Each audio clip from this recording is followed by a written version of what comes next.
മുതലപ്പുഴയിൽ നിന്ന് പ്രശാന്ത് ശങ്കരമംഗലത്ത് ഒപ്പം ചേരും. പ്രശാന്ത്, 16 മണിക്കൂർ കഴിഞ്ഞിട്ടാണ് രക്ഷാപ്രവർത്തനം നടന്നത്.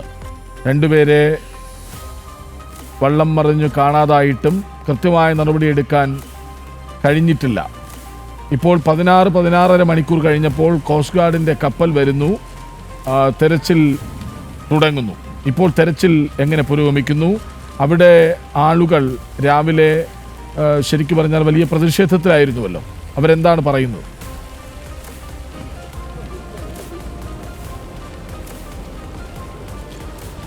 കൃഷ്ണരാജ്, രാവിലെ മുതൽ വലിയ രീതിയിലുള്ള പ്രതിഷേധമുണ്ടായിരുന്നു. കാരണം മണിക്കൂറുകൾ പിന്നിട്ടിട്ടും, ഈ അപകടം നടന്ന മണിക്കൂറുകൾ പിന്നിട്ടിട്ടും തെരച്ചിൽ ഉണ്ടാകുന്നില്ല. ഇപ്പോൾ എന്തായാലും കോസ്റ്റ് ഗാർഡിൻ്റെ കപ്പൽ വിഴിഞ്ഞത്തെത്തി കപ്പൽ തെരച്ചിൽ നടത്തിക്കൊണ്ടിരിക്കുകയാണ്. അതോടൊപ്പം തന്നെ കൊച്ചിയിൽ നിന്നും നാവികസേനയുടെ ഹെലികോപ്റ്ററും ഇവിടേക്ക് എത്തിയിരിക്കുന്നു.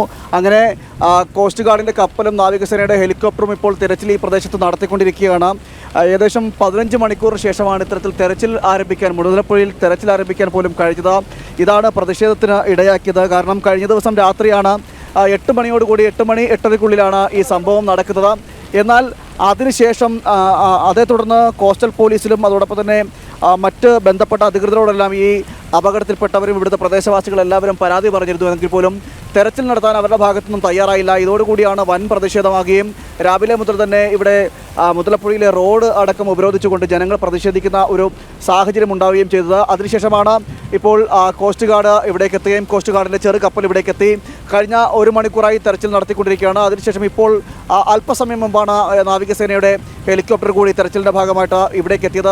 ആദ്യം നേവിയുടെ സഹായം തേടിയെങ്കിൽ പോലും മോശം കാലാവസ്ഥ ഒരു പ്രശ്നമായി തന്നെയായിരുന്നു ഇവർ പറഞ്ഞത്. ഇപ്പോഴും ശക്തമായ തെര നമുക്ക് ദൃശ്യങ്ങളിൽ കാണാൻ കഴിയുന്നുണ്ടെന്നാണ് മനസ്സിലാക്കാൻ സാധിക്കുന്നത്. ഇരുഭാഗത്ത് നമ്മൾ നിൽക്കുന്ന പുലിമുട്ടിൻ്റെ ഇരുഭാഗങ്ങളിലായിട്ട് ശക്തമായ തെര വീശുന്ന സാഹചര്യമുണ്ട്.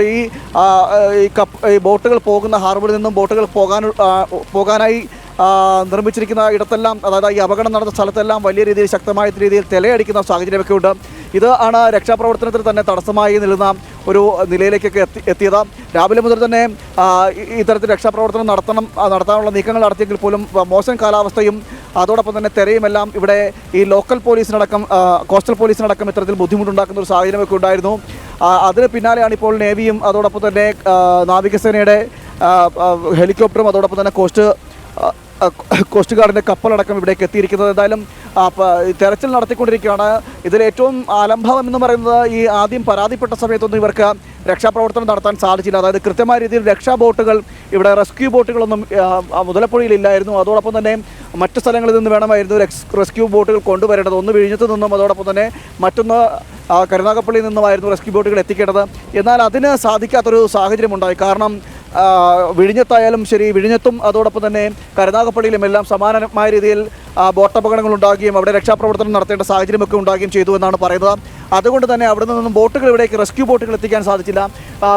മുതലപ്പുഴയെ സംബന്ധിച്ചിടത്തോളം പറയുകയാണെങ്കിൽ മുതലപ്പുഴയിൽ റെസ്ക്യൂ ബോട്ടുകൾ നിലവിൽ ഇല്ല. നേരത്തെ മുൻകാലങ്ങളിലൊരു മീറ്റിംഗ് ഇവിടെ നടന്നിരുന്നു. ഇവിടുത്തെ പ്രാദേശികമായിട്ടുള്ള ആളുകളും അതോടൊപ്പം തന്നെ മറ്റ് ഇറിഗേഷൻ വകുപ്പുമായിട്ടുള്ള ആളുകളും കോസ്റ്റൽ പോലീസുമായി ബന്ധപ്പെട്ടൊക്കെയുള്ള കോസ്റ്റ് ഗാർഡ് പോലീസിൻ്റെയൊക്കെ അടുത്തുള്ള അത്തരം ആളുകളെല്ലാവരും ചേർന്നൊരു യോഗം നടന്ന് അതിൽ ചില മാനദണ്ഡങ്ങൾ മുന്നോട്ട് വയ്ക്കുകയും അതിലൊരു മിനിറ്റ്സ് പാസ്സാക്കിക്കൊണ്ട് ഒരു 24 മണിക്കൂർ സംവിധാനം ഉള്ള ബോട്ട് സംവിധാനം ഇവിടെ ഒരുക്കുമെന്ന് പറഞ്ഞിരുന്നു. മാത്രമല്ല അപകടം നടന്നു കഴിഞ്ഞാൽ 1 മണിക്കൂറിനുള്ളിൽ തന്നെ റെസ്ക്യൂ നടത്തുവാനുള്ള സംവിധാനങ്ങളൊക്കെ ഈ മുതലപ്പുഴ കേന്ദ്രീകരിച്ച് നടത്താമെന്നൊരു വാഗ്ദാനം നേരത്തെ നൽകിയിരുന്നെങ്കിൽ പോലും അതെല്ലാം പേപ്പർ രേഖകളായി മാത്രമാണ് നിലവിലുള്ളത്. നമുക്കറിയാം ഈ മുതലപ്പുഴയെപ്പോലും സംബന്ധിച്ച് നിരന്തരം അപകടങ്ങൾ നടക്കുന്നൊരു സ്ഥലമാണ്. കാരണം അശാസ്ത്രീയമായ നിർമ്മാണം ഇവിടെ നടന്നുവെന്നാണ് പ്രദേശവാസികളും മത്സ്യബന്ധനത്തിൽ ഏർപ്പെടുന്നവരെല്ലാം അടക്കം പറയുന്നത്. ഈ അശാസ്ത്രീയമായ നിർമ്മാണം വന്നതോടുകൂടി തന്നെ നിരന്തരം മുതലപ്പുഴയിൽ അപകടങ്ങൾ നടക്കുന്നു. ആ അപകടം നടക്കുന്നതോടുകൂടി തന്നെ നിരവധി മരണങ്ങളാണ് ഓരോ വർഷവും റിപ്പോർട്ട് ചെയ്യുന്നത്. ഈ ഒരു സാഹചര്യത്തിൽ കൂടിയാണ് ഒരു സ്ഥിരം സംവിധാനം എന്ന നിലയിൽ ഇവിടെ കോസ്റ്റ് ഗാർഡിൻ്റെ ആയാലും ശരി, അല്ലെങ്കിൽ ഇവിടുത്തെ മറ്റ് റെസ്ക്യൂ ബോട്ടുകളിലേക്ക് ഒരു സ്ഥിരം സംവിധാനം വേണം. 1 മണിക്കൂറിനുള്ളിൽ ഇവരെ രക്ഷപ്പെടുത്തത്തക്കവണ്ണമുള്ള സംവിധാനത്തിൽ അത് ഉണ്ടാക്കണമെന്നൊക്കെയുള്ള ആവശ്യം ഉയർന്നു വന്നത്. എന്നാൽ അതിന് അനുകൂലമായ നടപടി സ്വീകരിക്കാമെന്ന് അന്ന് പറഞ്ഞെങ്കിൽ അതിനുശേഷം ഇവരുടെ ഭാഗത്തു നിന്നും, ഈ അധികൃതരുടെ ഭാഗത്തു നിന്നും, ഹാർബർ എഞ്ചിനീയറിംഗിൻ്റെ ഭാഗത്തു നിന്നൊന്നും യാതൊരു നടപടിയും ഉണ്ടായില്ല. ഇതോടുകൂടി തന്നെയാണ് ഇത്തരത്തിൽ അപകടങ്ങൾ സ്ഥിരം പതിവാകുന്ന ഒരു സാഹചര്യമൊക്കെ ഉണ്ടാകുന്നത്. നിലവിലും ഇന്നലെ ഇത്തരത്തിൽ കഴിഞ്ഞ ദിവസം ഈ കടലിൽ ഇറങ്ങിയ മത്സ്യബന്ധനത്തിൽ ഇറങ്ങിയവരാണ്. അതിൽ 2 പേർ തിരയിൽപ്പെട്ടു പോകുന്നൊരു സാഹചര്യമൊക്കെ ഉണ്ട്. അത് ബാക്കിയുള്ളവർ രക്ഷപ്പെട്ടു. ആ രക്ഷപ്പെട്ടവർ കോസ്റ്റൽ പോലീസിൽ, ഈ കോസ്റ്റ് ഗാർഡ് പോലീസുമായി ബന്ധപ്പെട്ടൊക്കെ ബന്ധപ്പെട്ടെങ്കിൽ പോലും അവർക്കും ഈ തിരയിലേക്ക് ഇറങ്ങാനോ രക്ഷാപ്രവർത്തനം നടത്താനോ തയ്യാറായില്ല. കാരണം അവരും പറയുന്നത് ഇത്തരത്തിൽ നമ്മൾ പോലീസുമായി ബന്ധപ്പെട്ട് പോലീസും പറയുന്നത് ഇത്തരത്തിൽ ശക്തമായ തിരയാണ്, അവരുടെ സംവിധാനങ്ങൾക്കൊന്നും ഈ തിരയിൽ ഇറങ്ങാൻ കഴിയാത്ത ഒരു സാഹചര്യമുണ്ടെന്നൊക്കെയാണ് പോലീസ് പറയുന്നത്. അത്തരമൊരു സ്ഥിതിയായിരുന്നു. അതുകൊണ്ട് തന്നെയാണ് ഈ രക്ഷാപ്രവർത്തനമായാലും ശരി തെരച്ചിലായാലും ശരി വൈകുന്ന ഒരു നിലയിലേക്കൊക്കെ എത്തിയത്.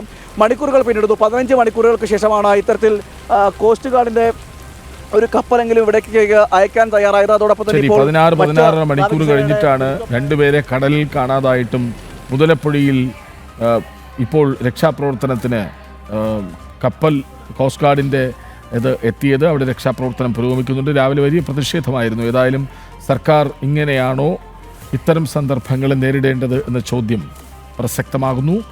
വിവരങ്ങൾ നൽകുകയായിരുന്നു പ്രശാന്ത് ശങ്കരമംഗലത്ത്.